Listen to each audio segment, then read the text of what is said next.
মধ্যপ্রাচ্যের অগ্নিগর্ভ পরিস্থিতি আবারও উত্তপ্ত করে তুললেন যুক্তরাষ্ট্রের প্রেসিডেন্ট ডোনাল্ড ট্রাম্প। জাতিসংঘ সাধারণ পরিষদে ইসরায়েলি প্রধানমন্ত্রী বেনিয়ামিন নেতানিয়াহুর বক্তব্যের আগেই ট্রাম্প ছুড়ে দিলেন বিস্ফোরক হুঁশিয়ারি। স্পষ্ট ভাষায় জানালেন, ইসরায়েলকে আর কোনোভাবেই পশ্চিম তীর দখল করতে দেওয়া হবে না। বন্ধুত্বে আঁকড়ে থাকা আমেরিকার পক্ষ থেকে এমন কঠোর অবস্থান প্রকাশের সঙ্গে সঙ্গেই বিশ্বজুড়ে শুরু হয়েছে তুমুল আলোচনার ঝড়। কেউ বলছেন এটাই ফিলিস্তিনের মুক্তির নতুন অধ্যায়, আবার কেউ আশঙ্কা করছেন এতে ভেঙে পড়তে পারে ওয়াশিংটন তেল আবিবের পুরনো মিত্রতা। গাজায় যুদ্ধবিরতি ও পশ্চিম তীরে ইসরায়েলি দখলদারিত্বের অবসান ঘটানোর জন্য ইসরায়েলের ওপর বৈশ্বিক চাপ বাড়ছে। একের পর এক পশ্চিমা দেশ আনুষ্ঠানিকভাবে একটি স্বাধীন ফিলিস্তিন রাষ্ট্রকে স্বীকৃতি দিচ্ছে, আর এখন ট্রাম্পও যেন সেই পথেই এগোচ্ছে। বিশ্লেষকদের মতে এতে সম্পর্ক নষ্ট হতে পারে ইসরায়েল যুক্তরাষ্ট্রের।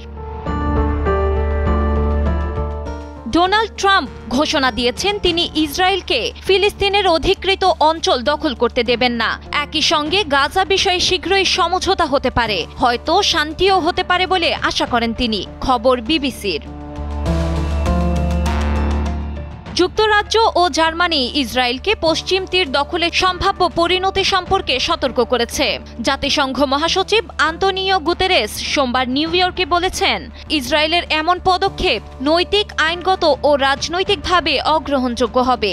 এদিকে সোমবার নেতানিয়াহুর সঙ্গে বৈঠক করবেন ট্রাম্প। তার মতে গাজা বিষয়ক সমঝোতা প্রায় কাছাকাছি পৌঁছেছে। অন্যদিকে ইসরায়েল এখনও পশ্চিম তীর দখলকে একটি স্থায়ী সমাধান হিসেবে দেখছে।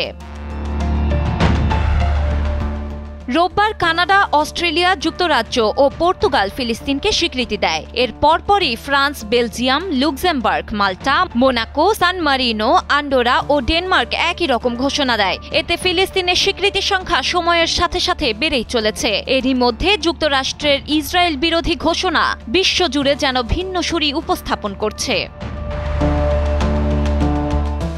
এর আগে মঙ্গলবার জাতিসংঘে আরব ও মুসলিম দেশগুলোর একদল নেতার সঙ্গে বৈঠক করেন ট্রাম্প। সেই বৈঠকে নেতারা ট্রাম্পকে সতর্ক করে দেন, পশ্চিম তীর দখল করলে ইসরায়েলকে এর গুরুতর পরিণতি ভোগ করতে হবে। সবকিছুর পর যুক্তরাষ্ট্র এখনও ফিলিস্তিনকে একটি রাষ্ট্র হিসেবে স্বীকৃতি দেওয়ার বিরোধী অবস্থানে আছেন। তবুও সম্প্রতি ট্রাম্পের বিস্ফোরক বক্তব্য ফিলিস্তিনের পক্ষেই কথা বলছে। ডেস্ক রিপোর্ট, সময়ের আলো।